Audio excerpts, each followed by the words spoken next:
acerca da obra gloriosa que Deus fez na minha vida, e um dos principais motivos o qual eu estou vivo e pregando o Evangelho, testemunhando, cantando para o Senhor, a qual, segundo o seu plano, que não pode ser impedido, Ele está realizando, e também vai realizar a tua. Por isso, eu quero juntamente com vocês lembrar aquilo que eu passei na minha infância.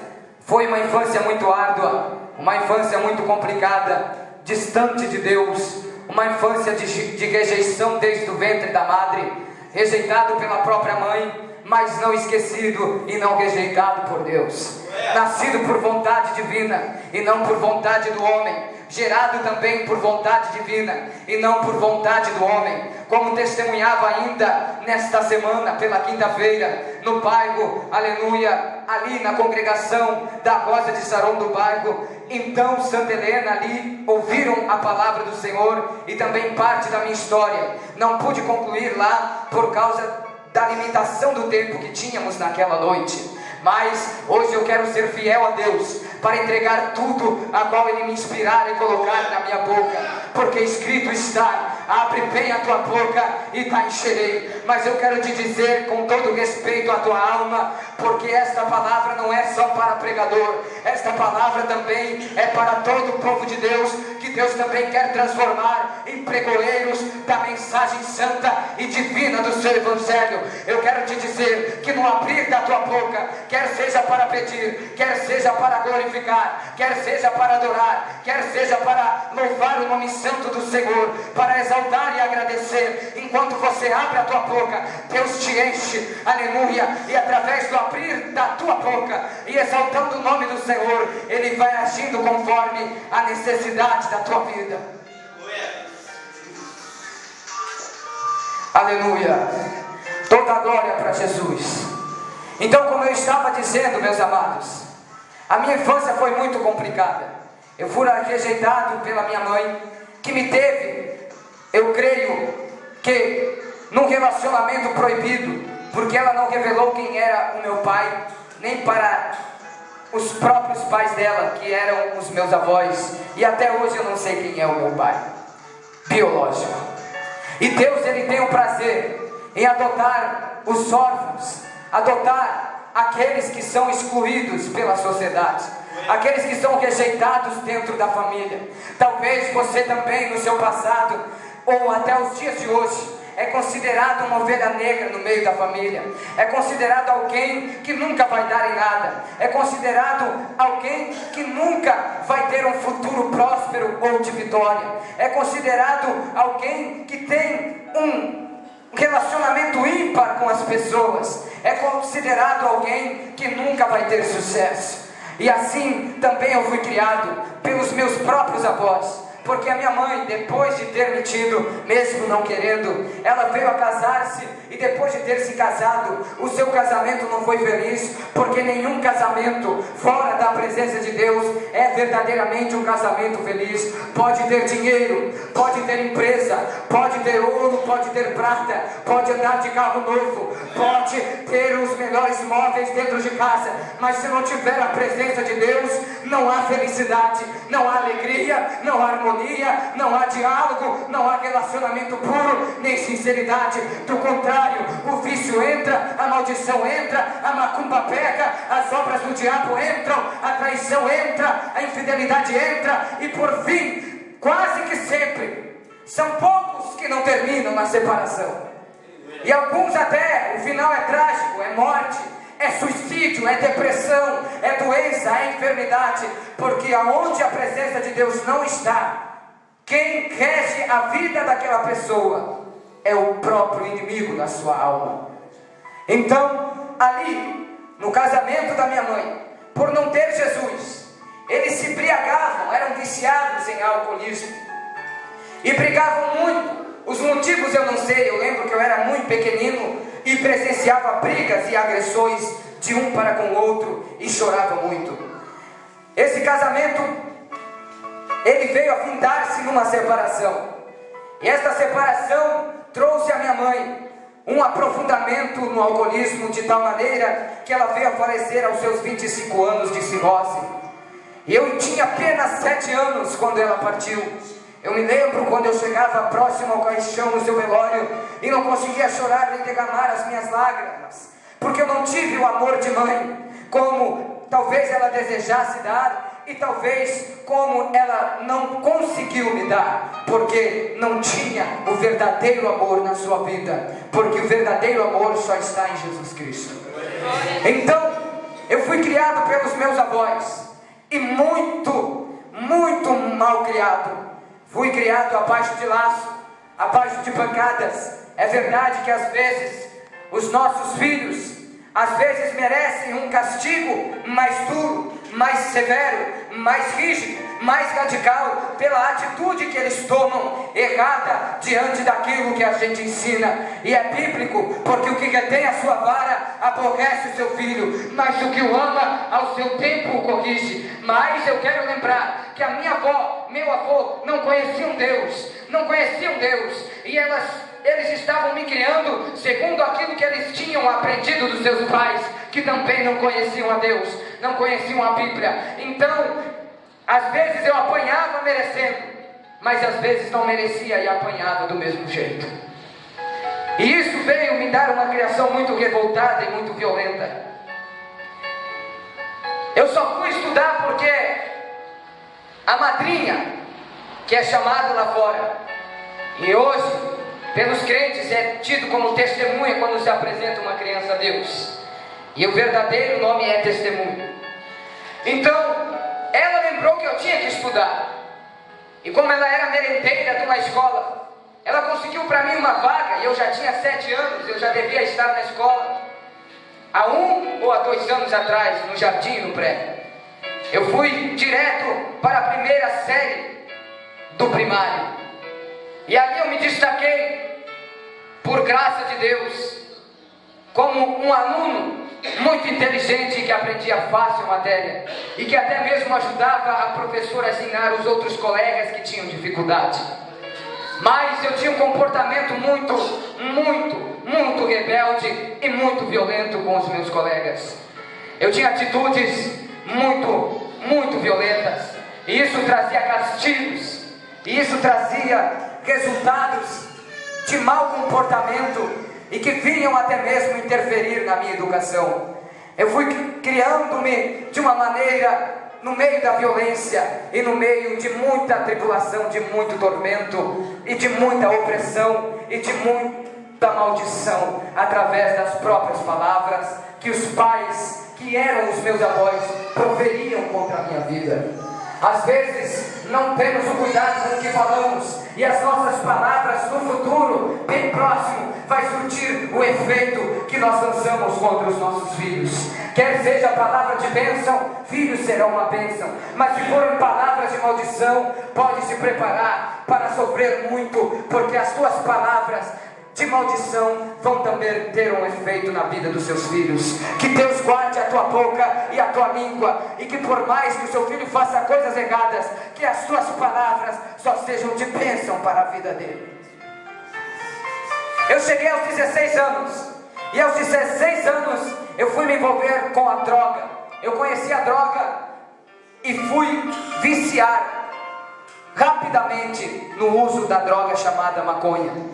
Já tinha bebido algumas vezes, mas não tinha viciado, mas viciei na maconha. E logo depois dos 16 anos, assim que eu me viciei rapidamente, eu pude ver que aquela droga estava prejudicando os meus pulmões, e estava continuamente causando grande dor.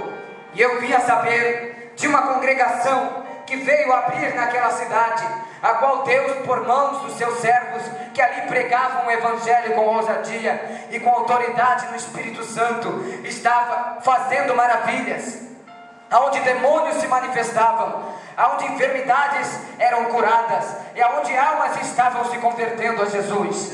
Deus usou 1, dos drogados que usavam droga comigo, que estávamos ali bebendo e fumando maconha, porque ele também ficou sabendo da notícia e já tinha visitado a igreja e tinha visto os sinais. Ele contou para mim o que acontecia e eu fiquei curioso. E quando ele estava relatando o que acontecia dentro daquela igreja, ele olhou para mim e disse: isso aí que tu está fumando, essa maconha, esse vinho que tu está bebendo, esse vinho não vai te levar a lugar algum, isso aí não preenche o teu coração. Só Jesus pode te dar a felicidade verdadeira. Aleluia, louvado seja Deus. Quando ele disse aquilo, o meu corpo se arrepiou e eu perguntei o que estava acontecendo comigo, por que eu tinha sentido aquilo, aquele arrepio. E ele disse: Deus está te chamando. Aleluia, vamos lá, eu vou lá tal dia, você quer ir comigo na igreja? Eu disse: eu vou, mas sem compromisso nenhum. Eu tinha muita fé em Deus. Nessa época eu já estava ajudando no tráfico de drogas. Eu ia entregar drogas para as pessoas que me davam dinheiro para mim buscar, e às vezes de noite, às vezes de madrugada, e quase que sempre os traficantes e os drogados usam sempre atalhos no meio do mato para fugir do olho da polícia, do olho da lei, mas não foge do olho de Deus. Não foge. Aleluia. E Deus estava me vendo, e que eu tinha uma fé ímpar em Deus. Quando eu atravessava aquele mato escuro, eu sentia medo, e ao mesmo tempo que eu sentia medo, eu tinha muita coragem de dizer, às vezes em alto e bom som: Deus é maior do que o diabo.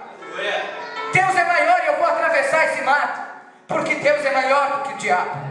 Eu não conhecia a palavra, eu não conhecia a Bíblia, eu não conhecia Deus, eu não tinha aceitado Jesus, mas eu tinha fé. Talvez você está aqui nesta noite e ainda não é crente, mas a tua fé em Deus te fez vir até este lugar. Aleluia, aleluia. E certamente você já está sentindo o que eu senti quando eu coloquei o pé pela primeira vez dentro da casa do Senhor. A paz que está aqui dentro não é a mesma que está lá fora. A presença que está aqui dentro não é a mesma que está lá fora. A unção que está aqui dentro, aleluia, não é a mesma autoridade que se tem lá fora. Aleluia, o que está aqui agindo, aleluia, não é o mesmo que age no centro de Macumba. Aquele que está falando aqui não é um mentiroso, aleluia, e nem uma pessoa usada pelo diabo para te enganar. Aquele que está falando aqui, aleluia, é o Deus único e verdadeiro, que certamente tem um plano na tua vida e quer mudar a tua história.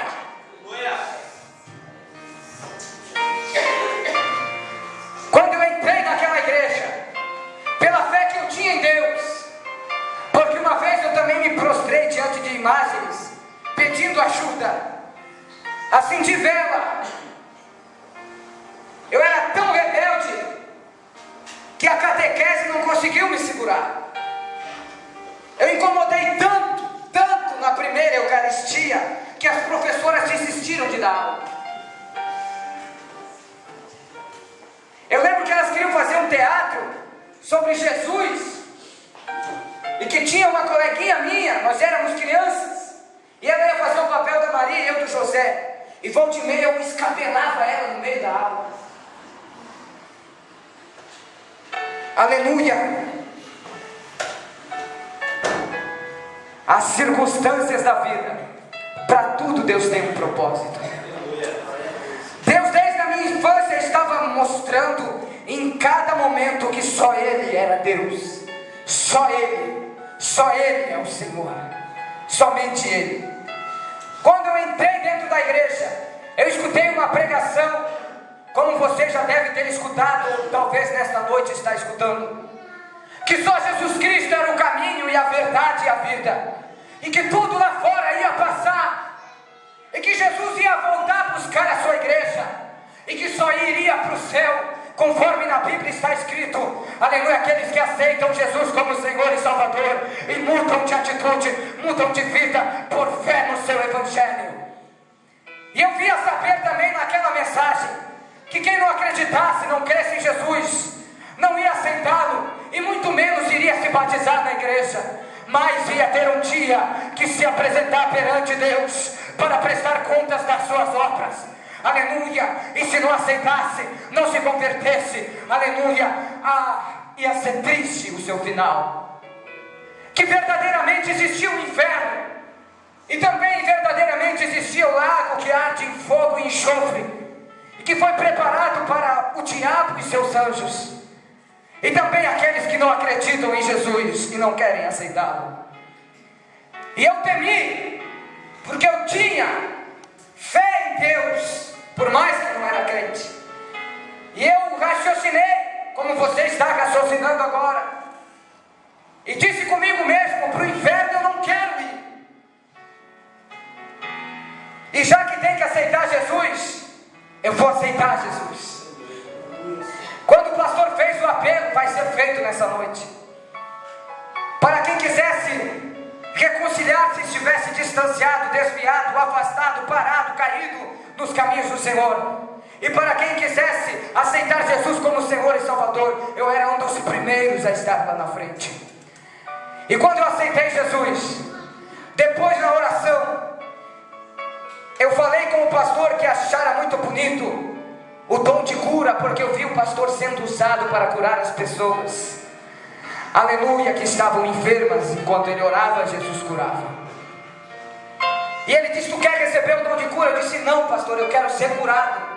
O que tu tem? Eu sinto muita dor nos meus pulmões. Ele perguntou: tu fuma? Eu disse: eu fumo. Cigarro? Eu disse: não fumo cigarro, eu fumo maconha. E ele disse: tu quer parar de fumar maconha? Eu disse: eu quero. Ele orou por mim e disse: nunca mais tu vai fumar, e Jesus vai te curar. Ele orou, me abençoou, ministrou, e eu não fumei mais maconha. Comecei a ir na igreja, aleluia. E tudo que eu aprendia da parte de Deus, eu queria colocar em prática. E logo Deus me batizou com o Espírito Santo. E aproximadamente um mês depois eu fui batizado nas águas. Mas passou 8 meses depois de ter recebido o dom de profecia, depois de ter recebido o dom para pregar a palavra, depois de ter recebido o dom para curar os enfermos, o dom de cura, e depois de ter sido já usado nas mãos de Deus, 8 meses depois, eu desviei e saí da igreja. Dali para frente a minha vida foi bem pior do que antes, porque aquele que só fumava maconha, agora estava também usando cocaína.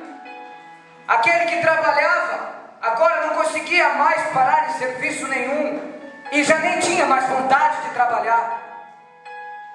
E também veio até mesmo cometer furtos no meio da sociedade. E o estado foi de mal a pior, porque é bíblico que quando uma pessoa se converte a Deus e sai da sua presença, a Bíblia diz que os espíritos que antes dela se converter, que faziam morada dentro dela, vão, cada um vai e traz 7 espíritos a mais, piores do que ele, para habitar dentro daquela pessoa. E o estado dela se torna pior do que era antes.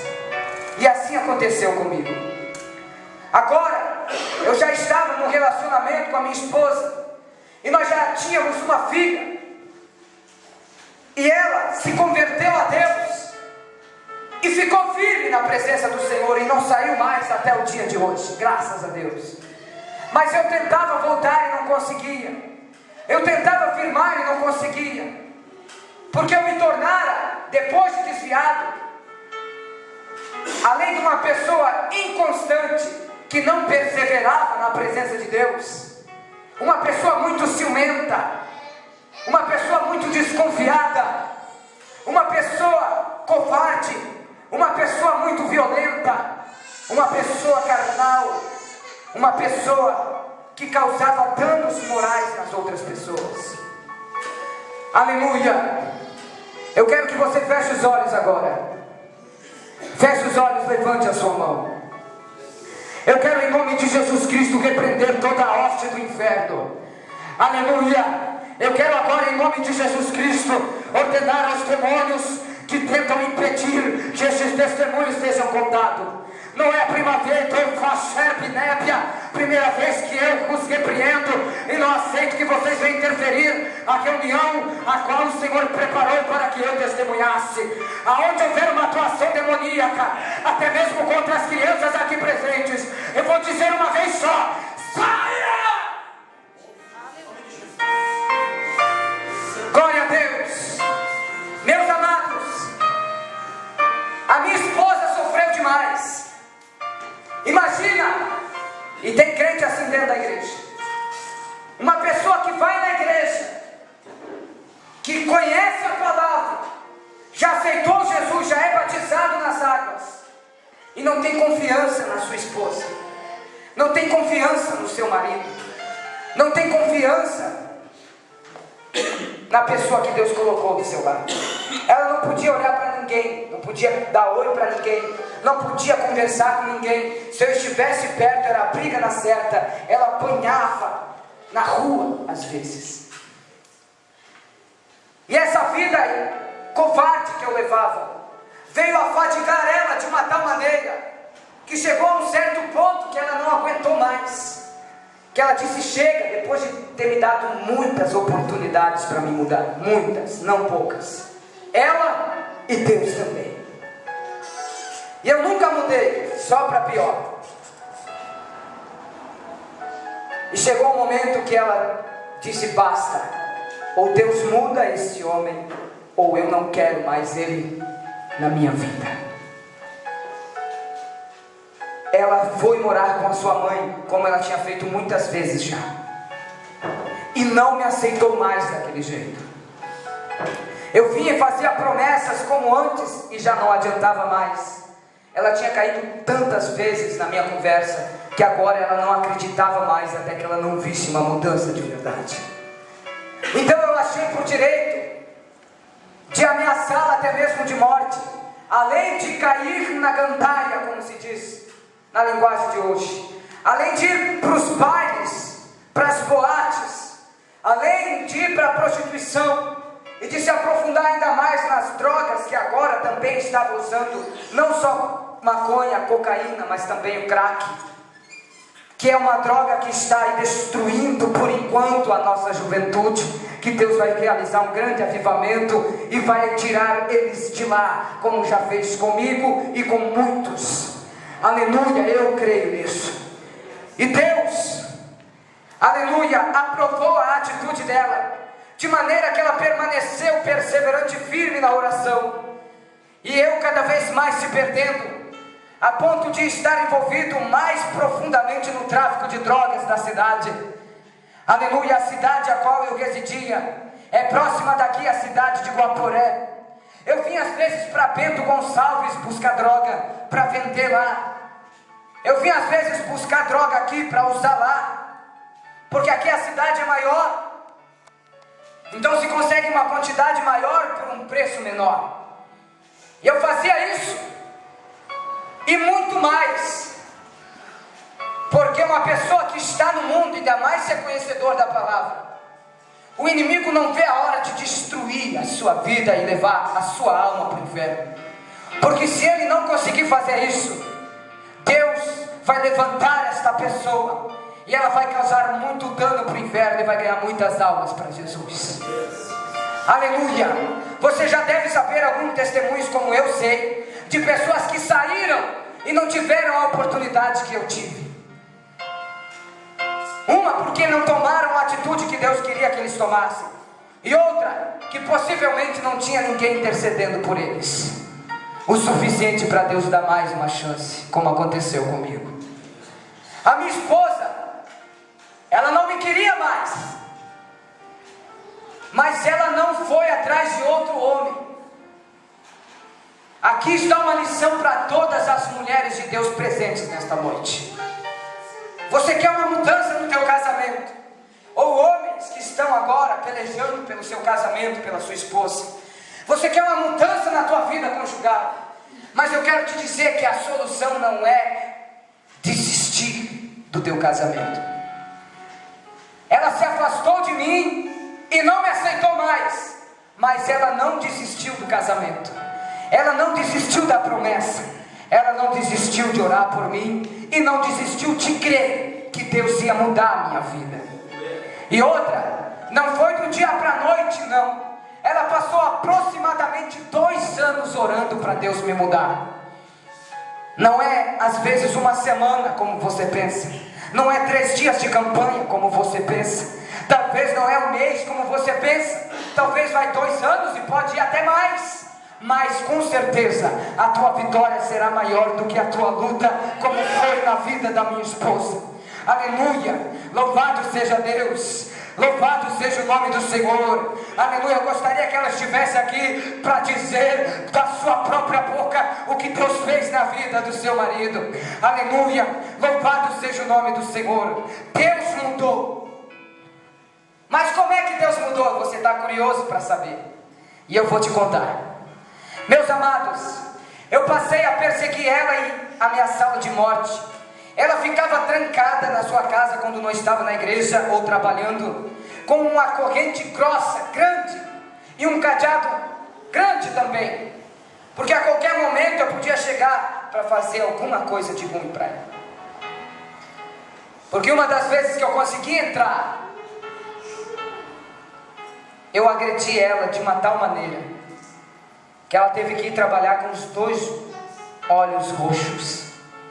Eu não bati no olho dela, eu dei uma cabeçada na testa dela, porque eu praticava também arte marcial, musculação, além de ser drogado, ladrão, carregar peso de madrugada, além de correr muito, jogar futebol. Eu tinha uma forma física que eu não tinha gordura no corpo, era osso, músculo e pele. E eu me achava forte, o tal, grandão, e bati em muita gente também nas ruas, nos bailes, aonde eu passava. Eu queria intimidar as pessoas pela aparência física que tinha e por saber lutar um pouco de arte marcial. E numa dessas agressões eu dei uma cabeçada nela que abriu a sua testa, voou sangue na minha camisa, e eu saí dali fugindo da possibilidade da polícia chegar antes. Saí e ela teve que trabalhar no outro dia, machucada, ferida, mas nem isso tirou ela da presença do Senhor. Talvez você ache que você está pensando numa luta porque está discutindo dentro de casa. Talvez você ache que está passando uma grande peleja que não vai aguentar porque você ouve palavrões do seu marido, da sua esposa, do seu filho. Mas olha o que essa mulher aqui passou, isso é verídico. Ela agressões físicas, com violência e com força. Numa dessas agressões, eu não consegui fazer aquilo que eu tinha intenção de fazer. Ela estava indo para a igreja adorar a Deus, ela é uma serva do Senhor, que Deus prometeu e vai levantar como pregadora da palavra. Mas no momento ela louva, e também às vezes Deus usa ela para entregar mensagens por revelação. E também ela estava indo, e a polícia que estava sempre cuidando de mim, porque eu era um criminoso, roubava, estava envolvido no tráfico, já tinha passado pelo presídio, já tinha sido preso, e a polícia não via a hora de me colocar as mãos, porque o meu nome estava toda hora chegando na delegacia. Era uma queixa e uma outra e outra e outra. E uma certa feita, de tanto eles tentarem me pegar, eles conseguiram me pegar em casa. Não deu para fugir aquela tarde. Muita polícia. Me acharam, conseguimos te achar hoje, tu vai ter que ir com nós. Não tem outro jeito. Debochando. E fui. Quando cheguei na delegacia, tinha uma pilha de processo. Eu me assustei e perguntei se tudo aquilo era meu. E eles disseram, sim, isso aí é teu. Disse, meu Deus, mas tudo isso? Pois é, tá aí. Nós puxamos a tua ficha, tem tudo isso aí. E começaram a fazer perguntas, eu fui dando depoimento. E como o povo não vê a hora de dar uma notícia ruim, não demorou muito para chegar lá na casa da minha sogra, na casa onde morava minha esposa. Só que a notícia, cada casa que passa é uma frase a mais, é um texto a mais que aumenta. E quando chegou lá, eu já estava no presídio. E ela pensou que eu estava preso na cadeia. Detalhe, a congregação que ela ia louvar a Deus, ela tinha que sair do bairro dela, passar no meu bairro, onde eu estava ajudando no tráfico de droga, para depois chegar no bairro onde ela ia louvar a Deus. E ela fazia questão de dar toda a volta por fora do bairro, para não se encontrar comigo, porque alguma coisa eu podia fazer de ruim para ela. E aquele dia, como eu tinha sido preso, ela achou por bem que podia passar no meio do bairro. Deus permitiu. E quando eu enxerguei ela de longe, de noite já, eu notei que ela e mais aquelas 3 irmãs estavam vindo na rua principal, onde nós atuávamos no tráfico de droga. E aí, quando ela passou na minha frente, ela, as irmãs, eu estava junto com a gurizada, como se diz aqui no Rio Grande do Sul, com a rapaziada, com a molecada, ou como você quiser entender, com os drogados, com os traficantes, com os usuários de droga, com os marginais, como diz a sociedade, com aqueles que estão no crime, que estão ali diante dos olhos da sociedade, que não tem mais jeito para eles, não tem mais solução. E muitos, e a maioria dos crentes passa e não prega para eles, não fala de Jesus para eles. Não sei se é por medo, e provavelmente é por falta de intimidade com Deus, na oração, no jejum, na palavra, e não tem autoridade para chegar e dizer: Jesus te ama, porque essa frase já é o suficiente para arrancar uma vida do meio das trevas e trazer para a sua luz. Glória a Deus. Aleluia! Hoje é muito difícil para mim passar num bolo de drogados se não pregar. E se eu fizer isso, Deus me cobra e diz logo: por que tu não pregou? Lembra da onde eu te tirei?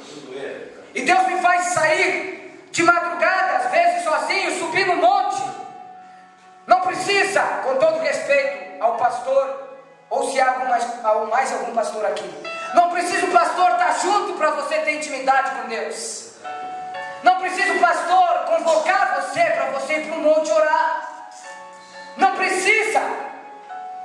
E às vezes a intimidade que Deus tem é só você e Ele, porque a obra que Deus tem contigo é contigo. A obra que Deus tem com o pastor é com o pastor, com o obreiro, com o missionário é com o missionário, e assim por diante. Cada um vai prestar conta de si, do dom que recebeu. E eu tenho certeza que você já creu no Evangelho, já aceitou Jesus, já é batizado. Deus não fez essa obra maravilhosa na tua vida para você passar com a boca fechada no meio dos drogados. Não fez isso. Deus quer que você pregue, e com autoridade. E se está faltando autoridade, já está mais do que na hora de você buscar essa autoridade e de ser um crente de verdade, aqui dentro, mas muito mais lá fora. E aí, irmãos, quando as irmãs passaram, eu fiquei rangindo os dentes. Eu disse: eu não acredito que passou aqui na minha frente e eu não vou fazer nada.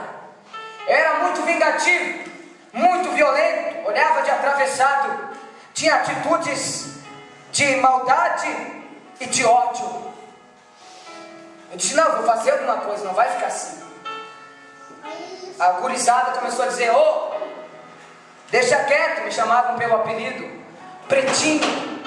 Uns diziam Pretinho bad boy, porque eu era muito ruim, fazia muitas maldades.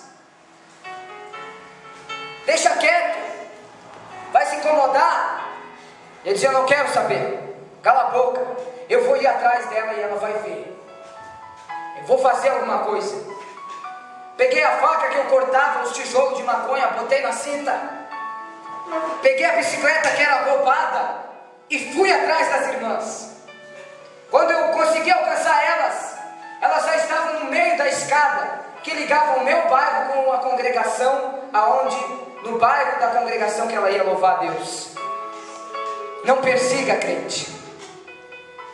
Não queira prejudicar quem canta na igreja, quem prega, quem pastoreia, quem é obreiro. Você vai estar mexendo com Deus. Glória a Deus. Você vai estar tocando na menina dos olhos do Senhor. Não fale pelas costas. Só apenas ore. Se você vê defeito, ore. Se você vê erro, ore. Se você vê falha, ore. Porque orando, você vai estar falando para alguém que tem o poder de mudar as pessoas, para Jesus. Agora, se você falar para o vizinho, para o irmão, vai gerar uma fofoca, um fuxico, uma contenda, e ao invés de ajudar a obra a crescer, você vai estar ajudando a destruir a obra. É isso que o diabo quer. E eu persegui as irmãs, e como eu corria, eu larguei a bicicleta no final da escada, e no meio eu alcancei as irmãs, peguei no braço da esposa e disse: agora nós vamos ter uma conversa. Ela regalou o olho, as irmãs se apavoraram e pediram para mim largar ela e deixar ela. Eu disse: olha, irmãs, vamos para a igreja, pode ir, a minha conversa é com ela, não tenho nada com vocês, eu quero conversar com ela. As irmãs não foram, provavelmente ficaram ali intercedendo em oração. Enquanto eu falava e tremia, o meu coração parecia que ia sair da boca para fora. E eu ameaçava ela e dizia: por que a polícia está vindo atrás de mim? A culpa é tua. Quem está errado sempre vai querer colocar a culpa em alguém. A pessoa que está no erro e não quer admitir que precisa mudar, se converter, melhorar, ela vai inventar desculpa e vai colocar a culpa em todo mundo, menos nela. E foi o que eu fiz naquele momento. E ela dizia: eu não tenho nada com isso, não tenho nada que ver. E eu dizia: claro que tem, e se eu ir para o presídio, antes de ir para lá, eu mato você. Eu posso ir para aquele inferno de novo, mas eu te mando para o inferno também. E no momento que eu estava ali ameaçando ela, ela tentou escapar, e eu, como tinha uma força física, com o braço mais fraco que eu tinha, que era o esquerdo, eu apertei o braço dela e coloquei ela aonde eu achei melhor, puxei e tirei a faca da cintura e coloquei no pescoço. Colocava no pescoço, colocava no peito, colocava na barriga, e ela: Emerson, pelo amor de Deus, eu sou a mãe dos teus filhos. E eu dizia: agora tu é a mãe dos meus filhos, então por que tu não me quer? E ela: por que tu não muda? Eu dizia: eu vou te matar, eu quero te matar e não consigo. E não tinha força para matar. Deus, Ele pode até você permitir passar por um estreito, por uma prova muito grande, até mesmo ser ameaçado de morte, aleluia, mas Ele nunca vai te deixar sozinho. Ele não vai te abandonar e vai te dar a vitória. Eu não consegui matar ela, larguei ela e disse: ó, vai para a igreja e ora por mim, porque senão eu vou matar você. Ela e as irmãs foram para a igreja o mais rápido que puderam. E ela me conta que quando ela chegou na igreja chorando, ela dobrou os joelhos. Serva de Deus, chega na casa do Senhor e não vai conversar com a irmã, vai dobrar o joelho. Primeira coisa, servo do Senhor, paz do Senhor, irmãos, e vai passando e já sabe aonde que vai se dobrar, se humilhar para Deus, porque sabe que se Deus não lhe der a vitória, ninguém mais pode dar. Que o principal motivo de você estar aqui é Jesus, e a primeira atenção tem que ser para Ele, porque Ele é digno. Então, meus amados, quando ela chegou, ela disse as seguintes palavras para o Senhor: Deus, eu não quero cantar hoje, eu não vou conseguir, chorando. E quando ela terminou de orar, o dirigente do culto, primeira pessoa que ele chamou para louvar foi a irmã, que estava passando por aquele momento tão difícil, já aproximadamente 2 anos sofrendo. 2 anos.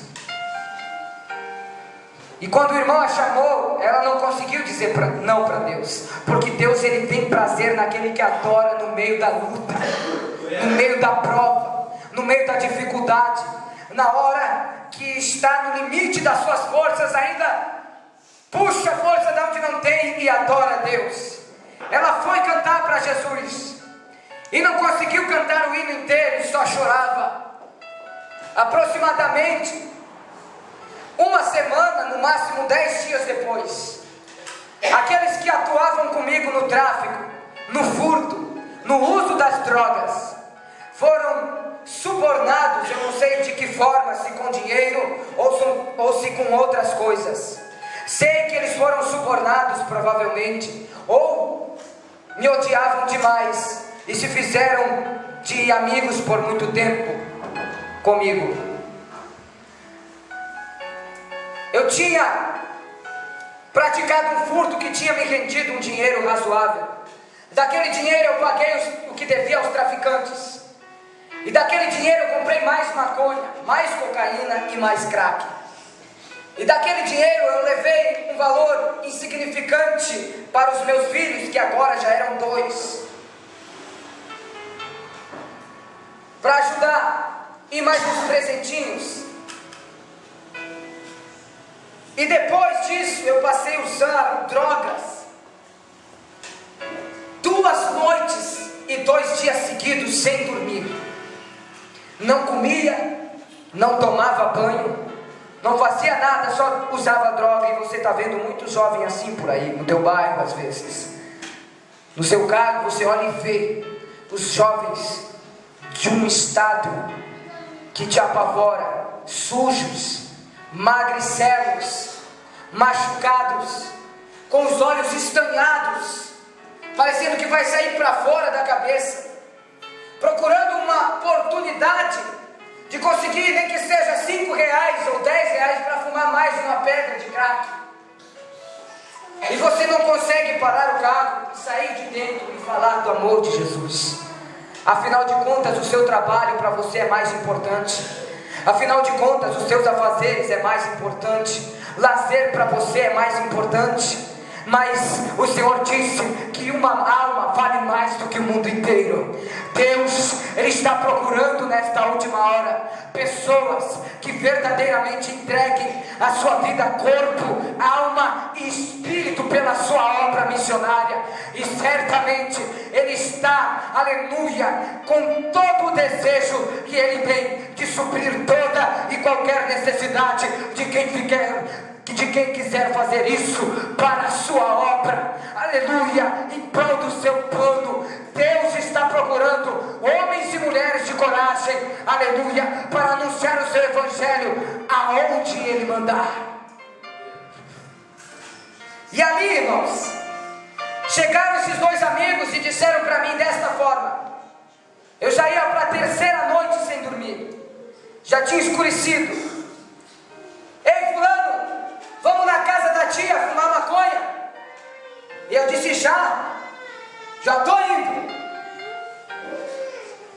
O usuário de drogas, ele deixa tudo para ir fumar maconha. Ele deixa tudo para cheirar cocaína, para usar crack. Só Jesus pode mudar essas vidas de verdade. O dinheiro de um pai rico, por mais que a internação seja na melhor clínica considerada pela sociedade, não vai adiantar. Se essa pessoa não tiver um encontro com Deus, ela sai da clínica e volta para as drogas, volta para o vício, volta para o crime, volta a praticar o pecado. E ali eu fui com aqueles 2 amigos, entre aspas. E quando chegamos num lugar determinado, eu tinha que passar para chegar lá no bairro que a esposa morava, para chegar no outro bairro onde nós íamos dar droga. Eu passei na frente da casa da sogra onde ela estava residindo. Ela me viu e eu estava com um casaco de moletom preto com um capuz. E quando ela me viu, ela conta-me que parecia ter visto a morte naquela noite. E eu passei e fui naquele devido lugar. Nos assentamos, era uma casa de madeira, com uma área de madeira, com uma varanda e um coberto de brasilite. E do lado, o vizinho, do lado da esquerda para a direita, era o principal inimigo que eu tinha, e não tinha medo.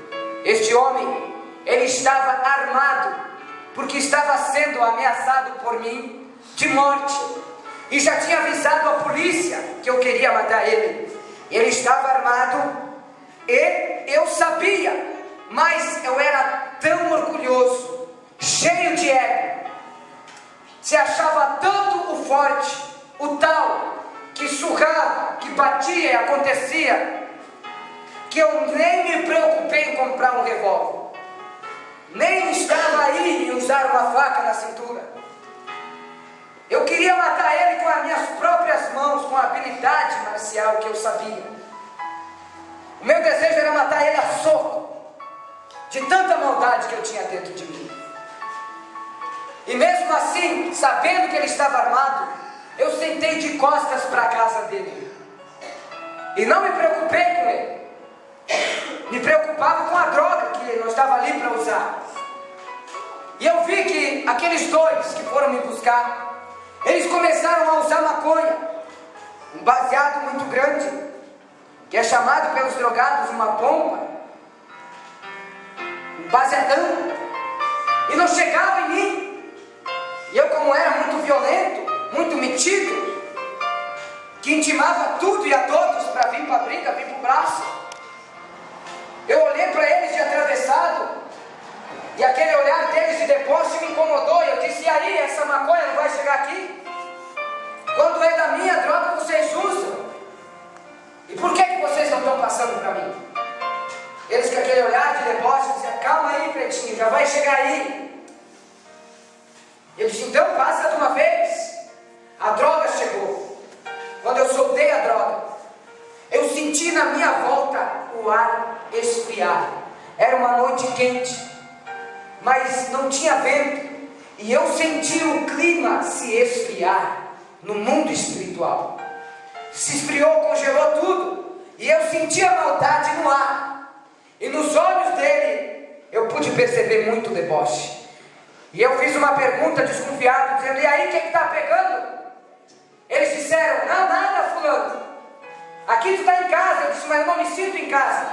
E eu lembrei que um deles tinha uma garrucha de um tiro só, bala 38. E eu perguntei para ele: fulano, e a tua garrucha me presta para mim? Aí eu lembrei que o meu inimigo que morava do lado estava armado. Ele: não, a garrucha eu vendi para o fulano. Eu disse: então vai lá buscar. Ele disse: não, fica tranquilo, aqui tu está em casa, não vai acontecer nada. Nós vamos agora, ele e o outro, buscar umas pedras de crack para nós fumar. E tu fica aí que nós já voltemos. Nós já vamos vir. Eu disse: vamos voltar mesmo com essa droga para nós usar? Claro, nós já viemos aí, nós vamos lá e já vamos pegar a pedra, o crack e vamos voltar aqui. E quando eles saíram, eu ouvi um tiro pelas minhas costas. O primeiro tiro eu ouvi, e esse tiro, por sorte, não me acertou. A bala passou rente à minha cabeça. Eu senti o vento da bala que mexeu com os meus cabelos e bateu na viga da travessa que dava sustento à varanda. E a bala saiu picando na área. E um dos jovens que estavam ali, junto com os dois donos da casa, saiu dizendo para o homem que executara o disparo: fulano, deixa quieto, e se abaixou e saiu. Detalhe: eu era uma pessoa rápida, tanto para me defender quanto para atacar alguém numa briga. Eu era uma pessoa rápida, tanto para correr da polícia como para jogar bola, jogar futebol, correr no campo. E naquele momento eu não consegui nem me mexer. Eu fiquei imobilizado. Eu não consegui nem levantar, porque eu estava sentado.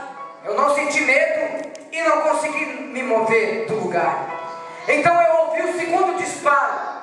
E esse disparo, ele me atingiu nas costas. Eu senti o sangue escorrer até a bermuda. E quando eu levei a mão e senti o sangue, e senti o impacto do tiro, que a bala entrou dentro do meu corpo, eu percebi que as forças começaram a desaparecer. E também o ar já não era mais a mesma respiração. Eu entrei com muito esforço dentro da casa, pedindo por socorro para um dos donos, que era uma mulher, e disse: tia, chama uma ambulância, eu levei um tiro. E ela levou um tiro, como se não tivesse ouvido, como se não tivesse escutado, e como se não acreditasse no que eu estava falando. Eu disse: sim, eu levei um tiro, chama uma ambulância. E ela disse bem alto assim, ó: alguém chama uma ambulância, ele levou um tiro. E quando ela falou nesse tom bem baixinho, o vizinho, que tinha executado já 2 tiros e acertado um, entrou dentro da casa com a arma em punho, dizendo: sai da minha frente. Onde é que ele está? Sai da minha frente. Os amigos agora não tinha ninguém. Todo mundo saiu da frente dele. Só ficou eu e ele dentro de um dos cômodos da casa. Ele apontou a arma aproximadamente 1,5 metro distante de mim, no meu peito, e atirou. Depois de ter dito "e aí?", eu olhei nos olhos dele e não era o olho de uma pessoa comum, não era o olho de uma pessoa normal. Não existia o globo branco gelatinoso do seu olho, era todo negro. Esse homem, ele também é envolvido, profetizo que ele será liberto e salvo. Ele é envolvido também nas obras das trevas de macumbaria. E naquele dia ele estava possesso de demônios para tirar a minha vida. E o olho negro dele, eu olhei e vi que não era ele próprio que estava ali fazendo aquela obra de maldade e para tirar a minha vida. Ele apontou no meu peito e atirou sem misericórdia. Aquele tiro eu senti ele entrar dentro do meu peito, que graças a Deus não pegou no peito, mas eu senti o impacto e o queimão no peito. Contraí todos os músculos do meu corpo. O queimão de um tiro a queima-roupa é horrível. Eu dei um grito, e levantou os meus pés do chão. Aleluia. E eu caí do lado direito, virado para cima, e o lado esquerdo no chão. E quando eu caí, eu senti o cano gelado escorado no meu rosto. E ele executou o 4º tiro. E quando ele atirou com um cano, o revólver de calibre 32 no meu rosto, quando ele executou aquele tiro, eu senti o cheiro da pólvora nas minhas narinas. Informigou todo o lado direito do meu rosto. Eu senti o sangue encharcar a minha boca, a minha língua, embarcar a minha garganta. E quando ele executou esse tiro, o dono principal da casa, que era um homem, apresentou-se e disse a seguinte frase: por que tu vai matar o guri? E ele colocou o revólver na minha cabeça e disse: esse desgraçado tem que morrer. E atirou pela última e 5ª vez. E quando ele executou o 5º tiro, mesmo não tendo mais balas, a fúria do diabo contra a vida de quem é escolhido por Deus é muito grande. Mesmo não tendo mais munição, eu ouvia o barulho do gatilho e o cilindro arrodeando no revólver. Clac, clac, clac, clac, clac. Aí quando ele viu que não tinha mais munição mesmo, ele deu um passo por cima de mim. E quando ele deu um passo, eu senti a morte e algo muito frio e muito escuro se aproximando para me levar para um lugar que eu não queria ir. E quando eu senti isso, eu dei um soco no chão e disse, gritando: Deus é maior! Deus, para fazer um milagre na tua vida, Ele só quer que você se lembre dEle, que Ele é maior do que o teu problema, que Ele é maior do que a tua luta, que Ele é maior do que essa dificuldade, quer seja em qualquer área da tua vida, que Ele é maior do que a enfermidade, do que a opressão do inimigo, que Ele é maior do que a obra do maligno, Ele é maior do que tudo, Ele é Deus. Quando eu gritei Deus é maior, eu senti que do outro lado, do lado esquerdo, do lado do coração, veio algo bem maior e bem mais forte, que não me deu medo, me trouxe segurança, conforto e paz. E quando ficou do meu lado, aquilo que era frio, assustador, sombrio, se afastou. E quando se afastou, eu continuei dizendo: Deus é maior, Deus é maior, eu não vou morrer, Deus é maior do que esses tiros, Deus é maior. Eu lembrei de todas as promessas, eu lembrei que Deus usara profetas e profetisas que disse que Deus iria me levantar como um pregador da palavra e com um cajado nas mãos. Deus tinha dito que eu iria ser um profeta e que eu ia glorificar o seu nome na terra. E eu fui lembrando de tudo que Deus tinha falado. Aleluia, louvado seja Deus. Aleluia, e eu dizia: Deus é maior. Logo, os vizinhos, os conhecidos, rodearam o lugar. Uma multidão se fez presente. As pessoas estavam mais apavoradas e espasmadas do que eu, que tinha levado os tiros. Alguns diziam: ele está morrendo, ele vai morrer, ele está perdendo muito sangue. Deus usou para dizer: tenha fé em Deus, que tu não vai morrer. Eu dizia: eu não vou morrer, Deus é maior. Outra dizia: não se entrega, tu tem filhos, luta para viver. De repente Deus colocou ali um presbítero da igreja, da qual eu tinha sido batizado, aceitado Jesus.